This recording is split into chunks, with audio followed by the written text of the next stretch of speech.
Mic check 1 2 1 2. What's going on, bro? Oh man.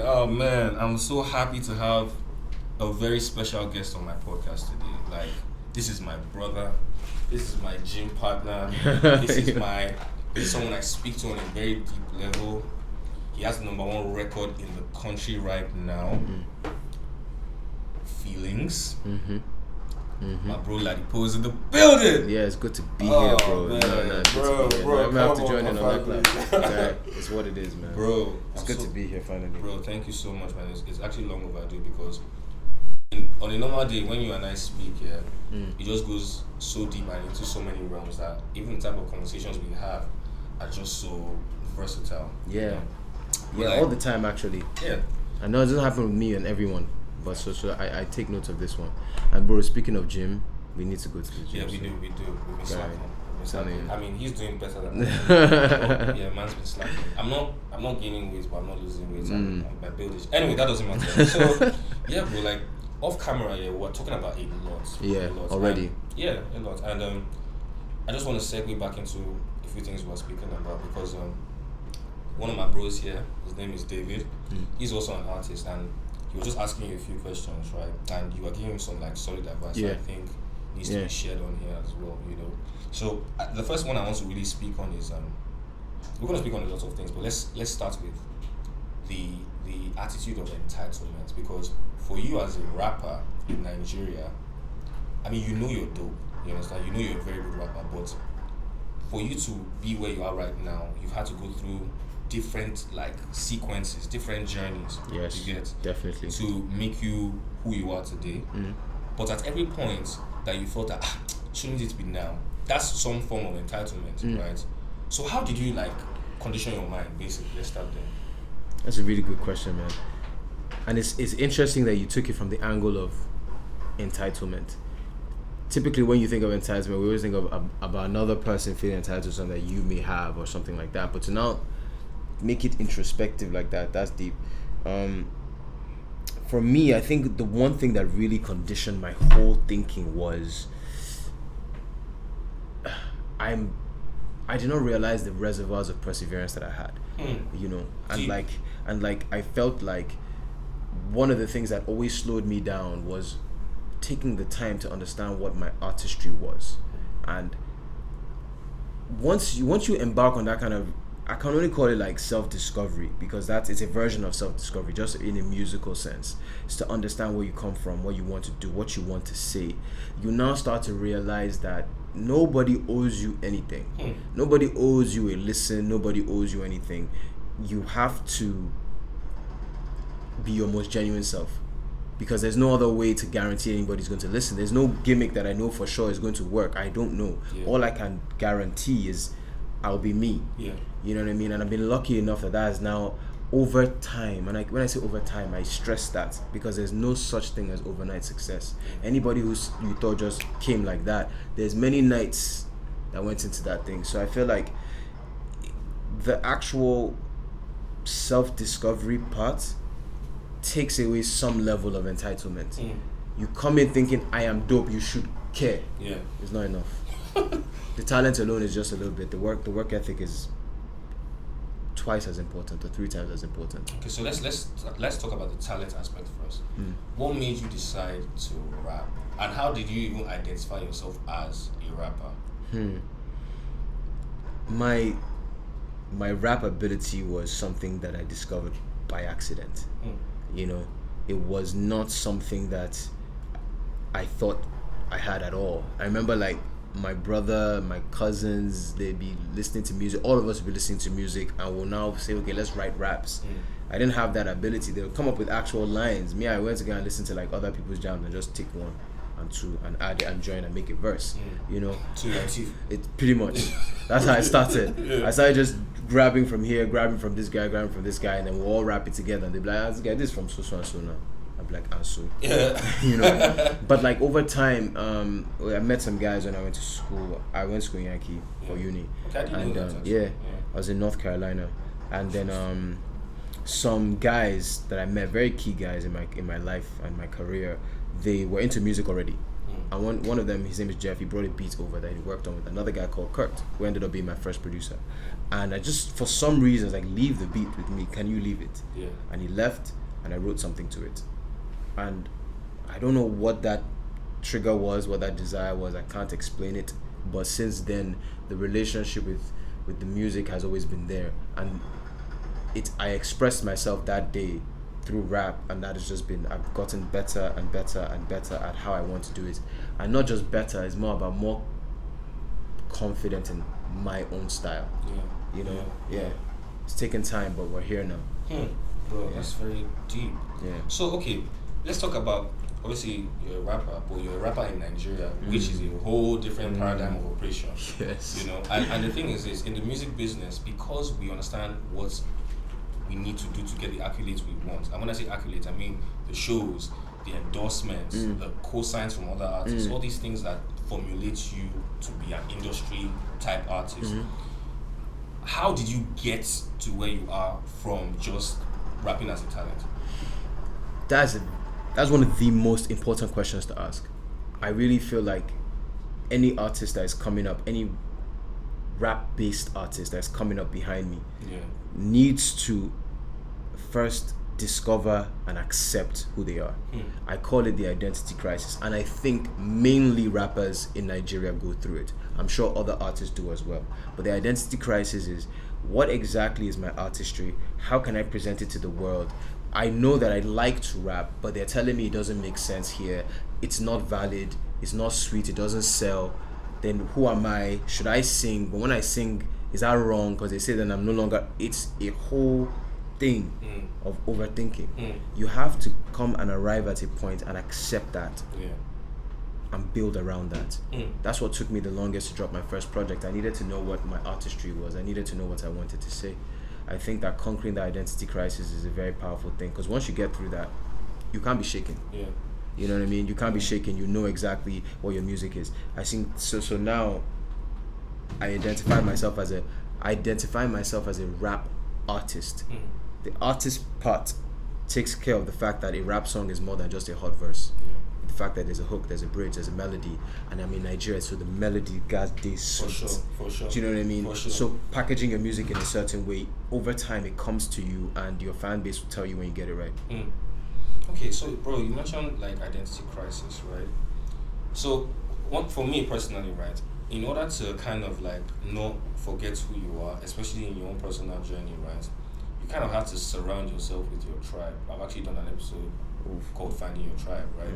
And for me personally, the first time I ever heard of Ladi Poe was on a Show Them Camp record. Feel alright. So because I know there's a general rapport with like, see me acting like I'm not part of this, but the man them, you understand? Tech, Ghost, Budge. So how did that happen? First of all, how did you meet Tech? Tech loves this story. He really loves this story. Tech from Show Them Camp, out of all the members of Show Them Camp, he was the first one I met. I'll tell you, there's another member of the larger gang that I didn't realize I knew. But anyways, Tech, I met him. No, Femi. His name is, well, what's Femi's nickname again? Coffee Loke. There's another name that we call Femi. Larry Dojos. Okay. Larry Dojos. Yeah. You know, so Larry, that's my cousin. I just didn't realize that he was part of the crew as well in that sense. But, you know, my mom was taking a business school course. She's always doing that. She's always educating herself in some way. She met who turned out to be Wale's mom. And they were both, probably in my own eyes or mind, lamenting on both their sons that are into music, you know. And they thought to themselves, well, we should connect them. You know, I guess they were learning about networking in school, so they did. And I was very hesitant. I'm just like, man, it's going to be one of these guys. I can't really rap, because at that point I was just coming from Yankee. I was thinking that, you know what, I'm hearing some guys and they're dope, but me, I'm sure I'm not as dope as them, blah blah blah. So I pulled up. We decided to meet at the Chicken Republic. Talk to the guy on the phone. Chicken Republic in GRA. So he pulls up, I pull up, right, and I meet Tech. That's the first time I meet him, and I play him some stuff I'd done in school from a project called Hip Hop Anonymous. I'm a trademark that. Hip Hop Anonymous, and I play him that, And then he plays me a song called Dreamer, that they did with MI. They're about to drop that, I think, at the time. And so I was just like, the level at which these guys are doing it is crazy. And he was the first person that was a stranger out of my circle that was telling me, yo, this stuff that you're doing is dope. I'd never gotten that validation from somebody who didn't owe me that before. And he was like, yo, come to the studio. That's where I met Ghost. That's where I met Icon. Yeah, Tech. The through pass king. So I pull up, see, and then I meet Larry as well, who turns out to be Femi, my cousin. And as soon as he sees me, he's like, aren't you auntie so-so and so son? I'm like, yes. He's like, I'm so-so and so son. I'm like, whoa. And then we just find out that our cousins. Tech obviously takes that moment in great pride, thinking that putting cousins back together. So that's how I met STC, and from there the relationship grew. And they put me on a track called Feel Alright. They had already put me on some others, but Feel Alright was one of the most notable ones because we introduced a new genre, a new sound. Yeah, that whole palm wine vibe. Shout out Jules. Shout out Jules, shout out Jules, man. So bro, that's actually quite incredible because honestly speaking, just from then to now, your journey has been so, bro, I can't even begin to explain. Been insane. You know? And for me, what I've noticed is this: you've kind of found your niche in terms of just understanding that, okay, if I can get a dope hook, you're gonna listen to these bars. Do you understand what I'm saying? So how do you find your formula basically? It's funny you said this niche thing, and this is me skipping ahead in the story, but the mantra I have now, and I coined that with our COO at Maven. His name is Tega. It's niche artistry, mainstream success. We are of the firm belief that your artistry, no matter how niche, should not prevent you from gaining any kind of mainstream success. People feel they hear the semantics mainstream and think it means going pop or it means doing this. Whatever allows your music to diffuse beyond your core fan base and gain you more fans, to me is mainstream. Because why should that, especially here where they tell you that only select music is popular, only select music can earn you an endorsement, only select music can give you a livelihood. I reject that idea 100%. Because to me, I feel like as an artist, my own is to create, and there's over 200 million people in this country. You can't tell me that I can't create a fan base here. Bro, that's crazy. Sorry to even cause you short. There's something that happened to me when I was pushing on Soul's music, and I'll just tell this brief story. So, pushing to 90 in Nigeria was one of the hardest things I had to do because everybody I would play the record for would tell me, this one will enter club now. This one, why they push this kind of music? That's what I was hearing. But bro, the turning point for me, I was parked at Sound City. I just submitted the Tonight video, and I was just like chilling, right? Because I was waiting for Moe. Shout out Moe. She's actually a family member of mine. Big G, I love her. Yeah, she's amazing. Man is just chilling in the car here, waiting for Mo. And bro, there's a guy with a wheelbarrow, like going across, and I'm just like, my windows are down, I'm just chilling. And I literally hear him sing, "One of the niggas never loved us." Remember, like he's humming the melody on a wheelbarrow. This is a street guy, no shirts. The guy is wearing brown trousers, brown shorts. So at that moment when I saw that, I was like, hold on. The problem is not that the music wouldn't click. It's that the music is not even available to be an option. Thank you. So I was like, okay. This is what I needed to see to know that I'm not crazy. And bro, I mean, the success we had with Nonso was just... that speaks for itself. It speaks for itself, You cannot, just because you're dope, just because you're talented, doesn't mean you shouldn't market aggressively. Exactly. Doesn't mean you shouldn't look for different ways to amplify your music. Different ways that are traditional, different ways that are disruptive, different ways that work in the space. Because to me, I'm not here to be a local champion. I want to go beyond the shores of my country, but I must be known here. Exactly. I must be market relevant here. It has to, because at the end of the day, what Nigeria is, it's traffic central. And another thing I've learned is you have to know what things are good for.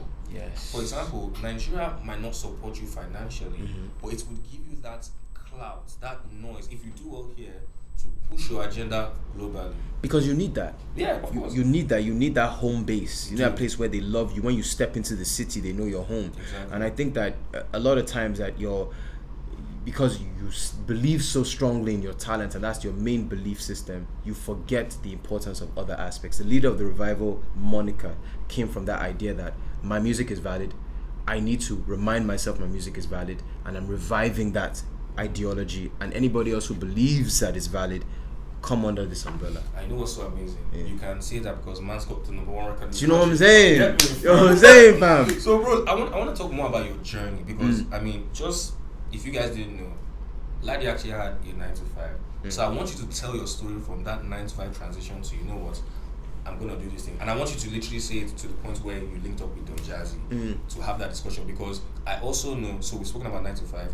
I also know that when you were having that discussion, because you told me you were like, man, this Maven move, a lot of people don't think it's gonna bang, but I genuinely feel, because I remember having that discussion. Yep. So, bro, let's start from 9 to 5. I've been oil it. Oh, Blockmaster. Oh my God, we pour it. You know. So yeah, that it's interesting to me to see how many people are surprised when I say, yeah, I had a job. What? I can't imagine. Why is that surprising? I'm Nigerian. I live in Nigeria. There's no Nigerian who doesn't understand the idea of working and working multiple types of jobs that you didn't even go to school for. Yeah. So, you know, I came home and I needed a livelihood. My parents are not going to be able to support me forever. You know, they've given me an education. Boy, now do your thing, pretty much. So I got a job. When I was in school, I had dreams of being a doctor. Not necessarily because I loved it, but just because I was good at biology, I was great in chemistry. You know what I'm saying? So when I came was it home, something that was also like subconsciously programmed into your psyche, just based off expectations? Expectations in the sense that you need to do well and find a career path that is respectable. However, it wasn't like you have to be a doctor. You know what I'm saying? Somebody asked me, I was speaking to PR person we're getting in the UK, and she said, "Oh, so when you were in school, did you finish?" I was like, "Look, I'm Nigerian. I finished." My parents didn't accept anything less, but I came home and I got a job. I worked in a hospital as in the quality assurance department. I remember really hating it. I liked the hospital. I liked the people, except for my supervisor. I didn't like her. Yeah. But I would like say, I can't come in on Wednesday, and the reason why is because I had a radio interview that I wanted to go for. I wanted to see if I can get on that radio show. Yeah. You know what I'm saying? So I had that. I worked for my uncle's company as a business development officer. I did that for a little while. Then I got the job in the hospital. Then I left there because it wasn't working with my music aspirations that were growing daily. I was going to the studio at night, coming home at 6 a.m., getting ready to go to work. It was becoming where my mind was at. You know what I mean? I started to make more and more music, and I started to release bits. Koye1 dropped, 1 or 2 things dropped. All the while I had a job. People would see me in traffic, saying, "Nah, it's not." And they'll tweet, "I think I saw Ladi Poe in traffic." Yeah, you did, because how far with Lagos on a Monday, traffic is as bad as the news on the front page come from? I didn't dream it. I lived it. You know, we all live it. You know, so to me, the job was necessary to fund my ambition. My parents were not. They didn't believe in me. They didn't believe this is what I should be doing. So how can you drop money for something that I don't really think my child should be doing? Yeah. But shout out to my dad. I'll speak about that later. So eventually, as I'm doing all of these things, you know, I dropped a song called Adore Her. Shout out to STC, because that track was originally theirs, and they're like, "Yo, Poe." Ghost is like, "This is not my kind of vibe." You know what I'm saying? So I took it on, and because I was developing a rap style that I believed in, that I had some melody but punch. I still had the lyricism, had this balance I was trying to work on, and I applied it in Adore Her, and that really worked. 2 songs I'd say caught Jazzy's eye. I was on a radio show, I think it was 93.7, and I played Koye1, and the way I spoke about my music afterwards, he heard it, and he was like, "Who is this guy?" He was curious. Then I dropped Adore Her, and then I had Deja in the video. Deja is a Maven artist. Yeah. Deja was also a friend of mine. Shout out to Deja. Big shout out to Deja. She also had me in her other video. One of her, it's called Awe. I was the video fox in that one, and then I pulled Deja back to do Adore Her. So there was that link. Yeah. So Jazzy is like, who's this guy? Yeah. You know what I mean? Start asking questions. People ask me, how did you get onto Maven? I'm like, Jazzy came looking. He was looking for a rapper. He didn't realize he was looking for the rapper. And he said it in an article. I was looking for a rapper that other rappers respected. Yeah. You know, and the respect was growing from my artistry, but people were not seeing my face. They had heard me on Marry Me, but they didn't know who I was. Yeah. Maven was saying pretty much, we can bridge that gap. We can amplify. But it's interesting, one of the main reasons I decided I wanted to join Maven, because they weren't the only label knocking. It was the fact that everyone sees them as the biggest label in Nigeria and in Africa. they see themselves as entrepreneurs, as a startup, hustlers. They see themselves on the global stage, and they know that they are not there yet. I saw myself as an artist who had reservoirs of talent and potential, but I could no longer fund the scale up that I needed. I put my own money into Adoha. That cost me $1 million plus. I saved up to shoot that video. I wrote the video, found my good friend Tech who shot the video, but I had to pay for that. You know what I'm saying? It cost me to slow down other aspects of my private life because I believed and I put all my money into that, but I couldn't keep doing that, right? And so Maven gave me an opportunity to amplify what I knew I had. And we were at it, both the label and me were on a path where we wanted to do more for ourselves. So we connected on that same hustler, entrepreneurial standpoint. Because I went to school and I got myself an MBA, you damn right. Oh my days, so this is an educated you know what I'm saying? rapper. So I did that. I really did that because I didn't. It's not only you. Nito, by the way, I'm gonna call you. Shout out to Nito. I love Nito. I'm gonna tell a story. Shout out to Nito. But Nito is not the only one. He's not the only one. He's not the only one. You know, so to me, all those things eventually came in handy. You know, joining Maven in my mind gave me I felt like it allowed me to tap into more resources. It allowed me to, before I joined, I said I insisted I need to play Jazzy in my music. Jazzy needs to know who he's signing and what he's getting himself into. I played him Voices, which ended up being a Talk About Poe, which came out later on, and 1 or 2 other songs. You know, so like that move, Maven and I and Ladi Poe met each other at an interesting point. They needed to go global. They needed acts that they felt to diversify them. Ladi Poe needed a platform, and we could see eye to eye on that. And shout out to Tega, he's a big part as well because his vision is very big. Bro, what we do is not for the shores of this country alone. We are from Nigeria and we're meant to take this culture beyond. And we need to intentionally do that. It's not just by luck. A lot of my fan base didn't understand the move though. They were shaken. They were like, Maven is known for this. They make rappers turn singers. They do this, they do that. Jazzy listened. He had another single picked. You know, I said, gotta rejig it. We now drop Man Already instead. You know, because he was listening, because he's like, they have said that I'm going to destroy this guy. That's why when Feeling hit #1, he put a voice note on Twitter. People should go listen to that. And he was saying how, I remember when people told me that this will not work.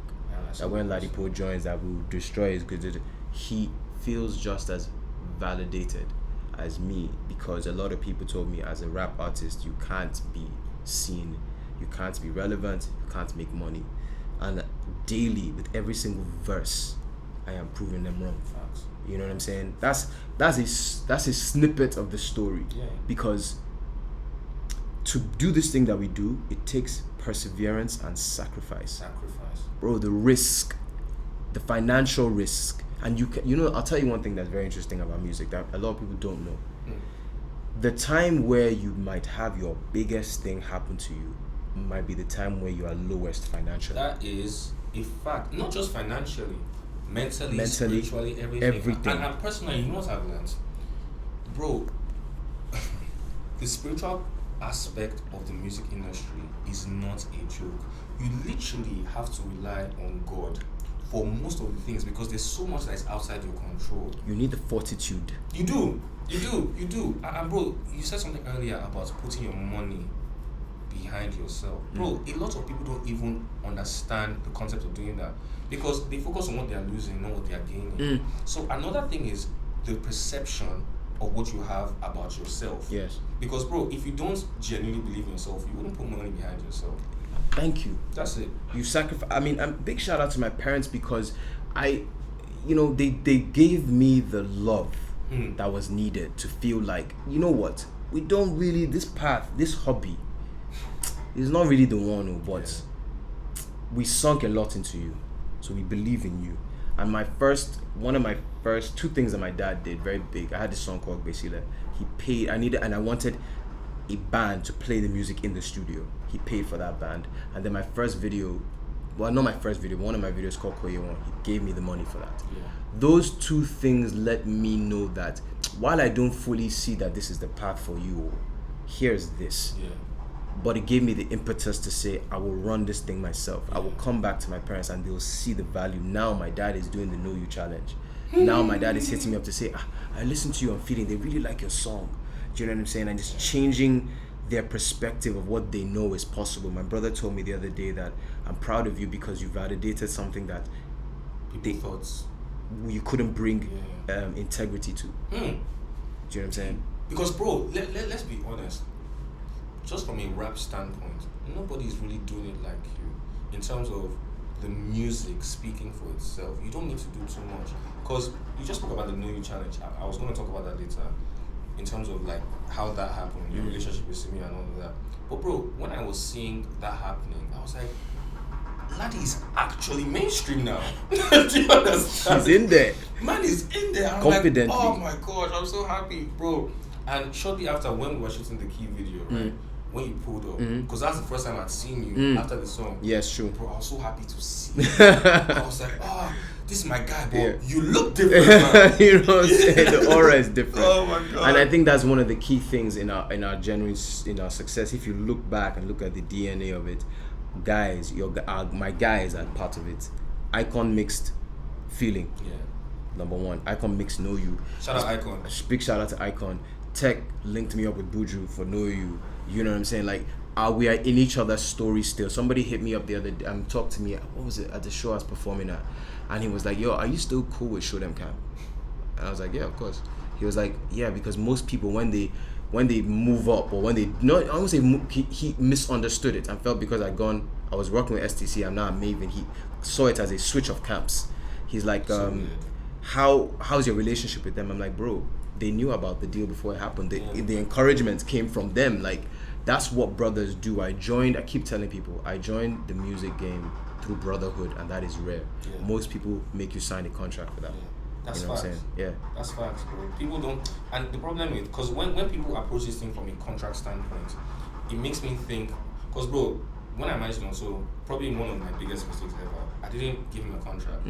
I was like, yo, we're going to do this thing together as brothers. Do you understand what I'm saying?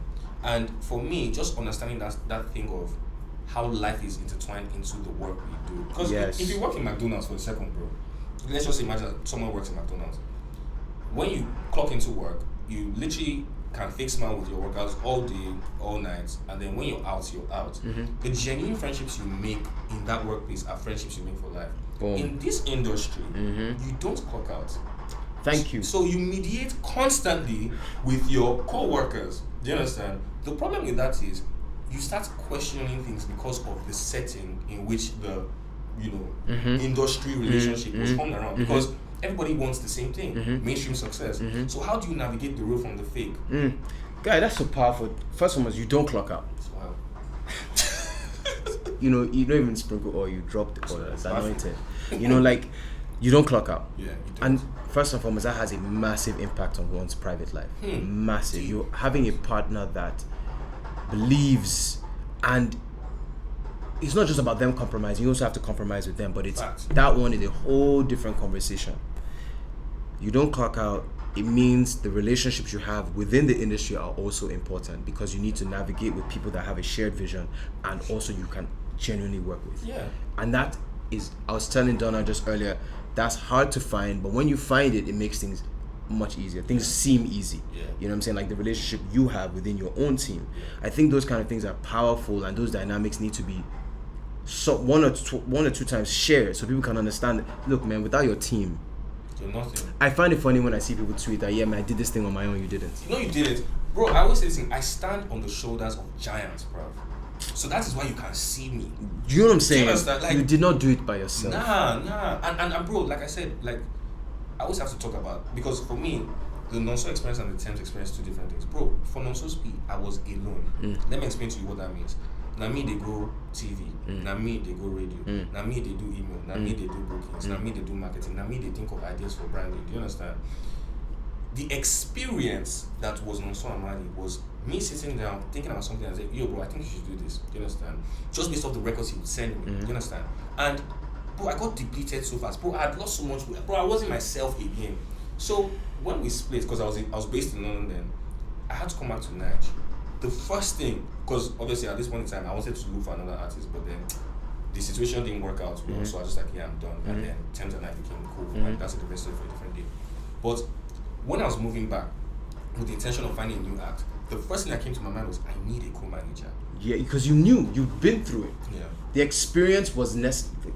You can't devalue experience, and you can't devalue the journey. That's why there's no GPS. And in fact, the thing about GPS is you don't know where you're going. You're following something, so you're not watching and not learning. So I'm happy of the bumps and bruises. I've always known in my career that it will not be an elevator, to be stairs. And each stair is a new level, is a new floor where you're learning something different. Elevator, you don't see nada. You know what I'm saying? So to me, it's like the team dynamic is key.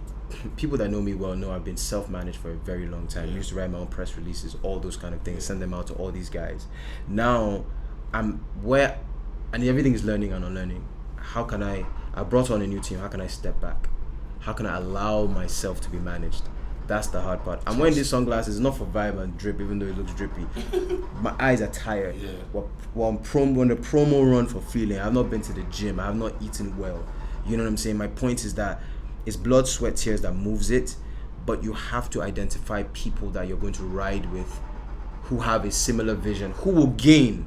They have to gain value too. It's not just that they're working purely for you. They have to gain something as well. And together you guys are pushing a narrative that is beyond just the shores of, I keep saying the shores of this country. No, it's to go out to come back in. Well, see, for me, we are too spirited a people for it to just be confined here. Now the problem is we have such a useless government, and I'll say this with my chest anyway. We have such a useless government here that doesn't even see the value of its people. But they'll tweet and say congratulations on your Grammy. Bro, bruv, as if they're doing everything to facilitate that. Changes, but cut a long story short here, because of what spirit is the essence of creativity. It is what allows you to manifest, because in order to catch, you must have a net. Whatever your spirit allows you to use creatively to attract is what we need to develop as an industry. So, for example, now Essence, right? That's Wiz and Thames. But when I was in LA, I promise you, Thames was a celeb to celebrities. But do you know what I gauged? Love it. Those are two Nigerians on the record. Yes. There's no American act on that record. But bro, in America, like when we were at the Oscars dinner, literally, when we were walking, I could hear, is that Thames?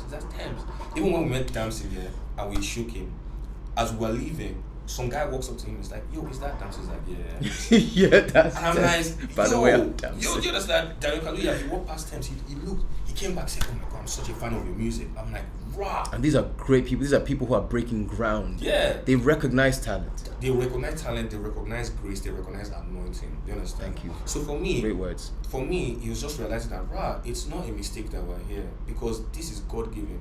Everybody here has like gotten their nets together. Do you understand? To actually. And it's important that you said that, because you said it's not a mistake we're here. We can't overlook sometimes the importance of owning it and accepting it. If you don't accept that, you'll move along with this imposter syndrome. And imposter syndrome, the thing about imposter syndrome is that, number one, it's a real thing, and you'll get the job done, but it just you're lagging, you're slowing down because you're second guessing. But it's not about arrogance when you own it. It's knowing that I'm meant to be here because I worked to be here, because I put in the work and the talent is here, and I'm building something for the future. People say there's a time to be humble. There's a time not to be proud, but to... Can I help you out there? Say it. This is what I believe. Always be humble, never be modest. Because be humble is downplaying your importance. Modest is downplaying yourself. I can't afford that. You work too hard. They worked way too hard at a pivotal moment to now downplay your own self. No way. No, and I think it's important to loud your wins. You have to, because nobody's going to celebrate your wins if you're not celebrating your wins. Because, bro, honestly speaking, you spoke about imposter syndrome. I've literally done a whole podcast with my cousin about this, right? Bro, navigating this whole like success that we're all receiving, it's tough for me because the traumas of my failures, it visits me from time to time. Because it's like, damn, man is here right now. But like, what about if it all goes away? What we do now? If I mess up? What would they say? Do you understand? How would it be? Bro, So that's why, like, when you were talking about, having that support system, bro, I'm so happy your parents actually, even if they didn't understand, they actually backed your P. Do you understand? Because, bro, how many people have that in Nigeria? See, and that's something that I have to say, that everybody's journey is valid. I don't knock anyone. I can't afford to, because everyone has a story of how they got to where they got to. I just feel that your story and your journey shouldn't mean that you are better or worse than anybody. Facts. Or should be treated any different. Facts. So you see me and you have your own judgment about me, but you can't take it away from the music. You can't take it away from the fact that I sacrifice every day to put my music where it is. Even on the label, even when you have a team, when you have a label, if you're signed or unsigned, it doesn't matter. Sometimes you need to remind the people that support you, not just your value, but your impact. Yeah. I think when we dropped Talk About Poe, I think that's when the label were like, okay, wait a minute. Okay. And when we did the show, we did a show, and that show was like, yeah. The way people are rocking with Ladi Poe, when Ladi Poe is on stage, it's crazy. I think that we did a small showcase that, the team got to see me and the rest of the label. But when I did Ladi Poe live, it was like, wow. Yeah. And I think that to them was like, okay, we did the right thing. Yeah. We backed the right person. Yeah. And that's when the LOTR was born, and they were like, okay, this is a marketing strategy. We can get behind this. I feel like it's very important, and sometimes friends need reminding. For sure. Speaking of friends, I wanted to talk to you about a few of your relationships in the industry in terms of your label mates. Do you understand? Oh, yeah. Because, like, they're, like, significantly younger. Like, I know Rema is quite young. Yeah, man. That's quite young. Yeah. I don't know how old Johnny Drill is, but I know you have a very good rapport with him. Yeah. So, like, Johnny and I about just you being, like, you're probably their OG. I mean, how is that, basically? It's easier because, people were like that for me. When I joined Maven, there was Tiwa, there was Dr. Sid, there was Prince. Prince also, he dropped nuggets. He used to drop nuggets all the time. Big shout out to him. Big shout out to Tiwa. Tiwa, I just watch by example. I'm a big fan of Tiwa Savage. She knows it. I make sure she knows it. And shout out to Tiwa. Yo, big shout out to Tiwa. Love her. Dr. Sid too. Dr. Sid used to tell me, I told Jazzy that we have some stars, but you are going to do something. He used to tell me that all the time. Yeah, he used to do that all the time. Hadiza was there to be a friend to me when I needed it, to give me advice. Korede Bello always used to encourage. Shout out to Ricardo. Ricardo will give me advice on like strong structure sometimes. You have to take in what you take in, leave what you don't need, but appreciate the fact that people are willing to give it. Right now, the younger ones are coming through now, and these are people that I'm seeing before you guys see them. Right, and they, like, Ira liked my music, and she would tell me about it, and I just give her the little I can say. But more than anything, it's the work starts once you launch. Take the time to create as wide and tap into yourself to go as deep and as broad as you need to go. Because once it starts, it don't stop. You know what I'm saying? Rema too is a special case because I'm seeing Rema before the world sees him, and I tell him I was working on Falling at that time. Funny enough. And I was in the studio, I was playing, and I was listening to something. I wanted to arrange it differently. And I asked him, what do you think? And he said, okay, this, and that. And I looked at him, I'm like, you're going to be a superstar. He's like, I know. He didn't say I know with arrogance. He said it with the humility and the burden of knowing I have greatness thrust upon me, but I'm ready for it. Yeah. Very much so he knew. And I'm very proud, if I can say, of how he's committed to his craft. Yeah. Rema had success instantly when he released his EP. He really could have been in the clubs. But if he's in the club, it's because he's getting the bag. Yeah. He's focused on his dream. Yeah. Ira, the new guys coming out now, they are very focused on who they are. I don't know if they went through the same identity crisis. They come out so self-assured. Your own job is just to guide when you can. When they come to you, listen. And that's it. My relationship with them is very strong, and there's more coming. I may even have they're prepared.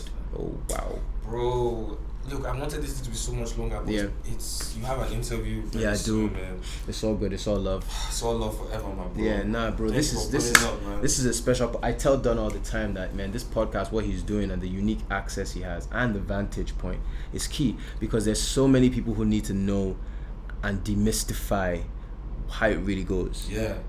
It's a great life. but you need fortitude, you need perseverance, and you need support. You need a support system around you. Yeah. Ladi Poe's in the building. You know that, but you know that. Thank you very much. Peace and love, guys. Take Always. care.